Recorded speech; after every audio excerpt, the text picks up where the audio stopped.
Hey, what's going on, everybody? It is Austin Got Figs back with another video. I know, man, I'm back with another video. I'm trying to stay consistent as possible, but that's besides the point. In today's video, we will be discussing a big topic that's actually, been being talked about in the wrestling community for a good month almost now. And that topic is WWE moving too fast? Is WWE speed running 2025, basically? So that's what we will be addressing here today. I will give my thoughts on if I think WWE is speed running this year or if they're not speed running this year. And without further ado, let's jump right on in to the action. Alright, so first let's start off and let's kind of give a rundown of what's happened in WWE roughly the past month. So we'll take it back to WrestleMania. We had a great WrestleMania. I know a lot of people did hate on the WrestleMania 2 night ending, but we're not really going to talk about that much. The point is, there was lots of great matches on that PLE that people were talking about for a good amount of time and still are kind of talking about them to this day, even a month later. But we also had tons of title changes. Let's see. We had the New Day, new World Tag Team Champions, Jacob Fatu, new United States Champion, and most notably, obviously, John Cena won the historic 17-time WWE Championship. Now, that is a lot to take in already, right there. That was a huge PLE, obviously, because it's WrestleMania. It's WWE's biggest show of the year. So there's already tons of emotion going on after that. But now let's jump to the Raw after WrestleMania. We had obviously we had Seth Rollins, new member introduced into the group. And that member obviously being, as we know, Braun Breaker.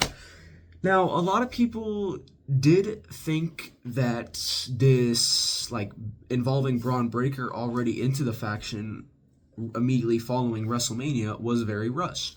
And I can agree to some point, because at WrestleMania Night 1, obviously, Seth Rollins did defeat Punk and Roman Reigns with the help of Paul Heyman. And obviously, Paul Heyman did side with Seth Rollins. So, already having that, I think the WWE definitely could have laid off introducing Braun Breaker at least by 1 week to the faction, because everybody's already going to be talking about how Paul Heyman, who was with Roman Reigns for a solid 4 or 5 years, 4 years, and he was also originally CM Punk's kind of wise man too, back in CM Punk's early WWE career. So why would we introduce another ground-shaking moment, immediately following a ground-shaking moment? I mean, I can understand you want fans to continuously be excited and, never be not excited, and I can understand that. But when you have something so ground-shaking and, storyline shifting like something like Seth Rollins siding with Paul Heyman, that's something that's going to be talked about for at least a month. Now, I'm not saying hold off the Braun Breaker introduction into the Seth Rollins faction for a month. No, I'm just thinking they could have easily delayed it by 1 week and introduced him the Raw after. I think that personally would have been better, because we would have that whole week be after the WrestleMania weekend. Everybody would be talking about, obviously, the Paul Heyman siding with Seth situation. Everybody would be talking about that. That would be a nonstop conversation in lots of WWE conversations amongst the WWE universe. And then if you do the week after, then you introduce Braun Breaker, and you kind of let, things kind of die down a little bit from the Seth situation. I mean, obviously things are still going to be elevated up here, but, they're going to die down a little bit, and people are going to, start to take in and understand what's really going on. And then you can introduce the Braun Breaker introduction into the Seth Rollins faction, and now you have it all in one piece. So I think that definitely should have been thought out a little bit more, but it's not the end of the world. But now let's jump in, because 2 weeks after WrestleMania, we have Backlash. Or sorry, I think it was either 2 or 3 weeks, one of the two. It doesn't matter. They're both still very short times. But so yeah, 2 weeks after WrestleMania, we have yet another, not so big of a PLE as WrestleMania, but still, it's a PLE. It has meaning. It has obviously more meaning than just a regular show of, Raw or SmackDown. So yeah, you have a PLE like Backlash 2 weeks after WrestleMania that has matches like Randy Orton versus John Cena, Damian Priest versus LA Knight versus Jacob Fatu versus Drew McIntyre for the United States title. And how are you going to make matches like that on a PLE like Backlash, but only give yourself like practically 2 weeks to really build to those, man? Because obviously that Jacob Fatu match already had some build because of the two feuds of LA Knight and Fatu, and the other feud of McIntyre and Drew. Or sorry, my God, McIntyre and Priest. But the thing is there, like, in the midst of those two rivals, all four of those guys had only met for those 2 weeks in between Mania and Backlash. That's not a lot of time. You need at least a solid 3 to 4 weeks to make some sort of kind of, I want to say just like force, or like, force between the two, or between all four of those guys. So that's another thing that was definitely rushed by WWE. They barely gave themselves any time. And then, but again, following Backlash, we had not, again, I would say this show is more closer to like kind of a Monday Night Raw expectation, but then again, it's still as big as something like Backlash. You get what I'm saying. But anyways, the next pay-per-view 2 weeks later after Backlash, Saturday night's main event. And again, we have a match like CM Punk and Sami Zayn versus Seth Rollins and Braun Breaker. So we're building to this match, and again, you only give yourselves 2 weeks for a match like that, but that's a match that people loved, people wanted to enjoy, and people still enjoyed it because the match was not bad. But the thing is, if you gave yourself at least a solid, again, 3 to 4 weeks to build that match, you would have had, obviously, a kind of bigger rivalry between those two teams, and people would have enjoyed the build-up a lot more, and just the overall outcome of the match a lot more. It would have been elevated to something up to here instead of being something, kind of down here. It would have been something that being talked about, like, a lot.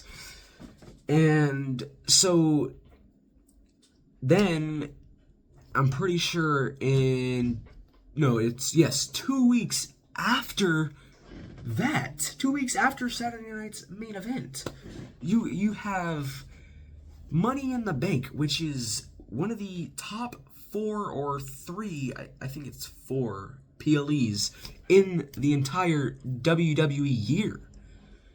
But you have a PLE like that 2 weeks after a Saturday night's main event, a PLE that needs at least 4 weeks to build, I would say. At least a good, again, 3 to 4 weeks.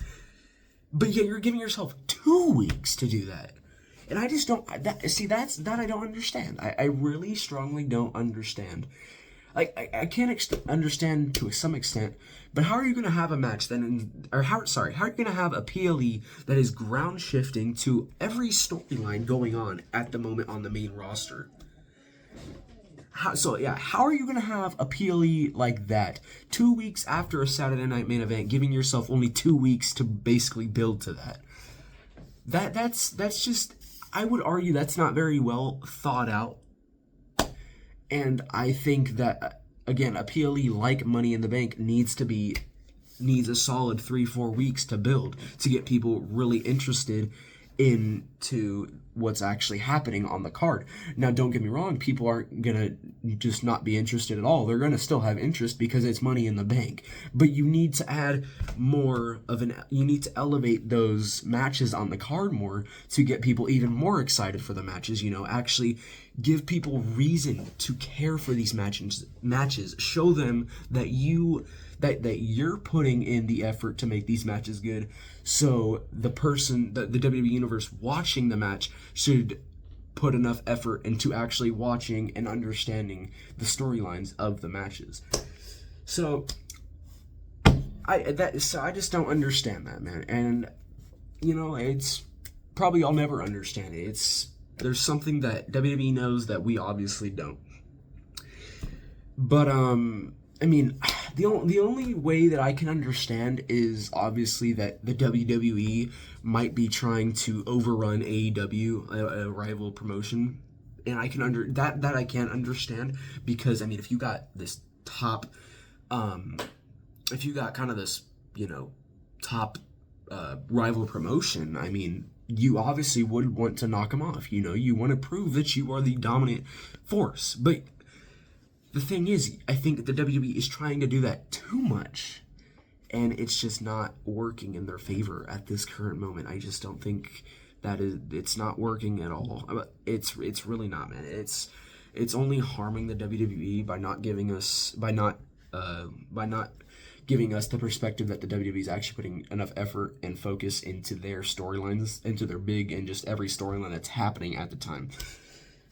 And I mean, that I don't really agree with, especially because right now that's not what WWE needs to be focused on, because there's these storylines that can be so good right now, and I mean they are still good right now, but they can be so much better if this WWE just focuses and stops making PLEs every 2 weeks. And I just I think that would be better for business overall, better for WWE, and better for everything going on in the WWE. And I mean, I just don't see obviously why they're choosing to go about it the way that they are. But again, I probably never will, and we just have to hope that the WWE does know what they're doing, and I mean, go from there, man. That's really all we can do as wrestling fans and as the WWE Universe.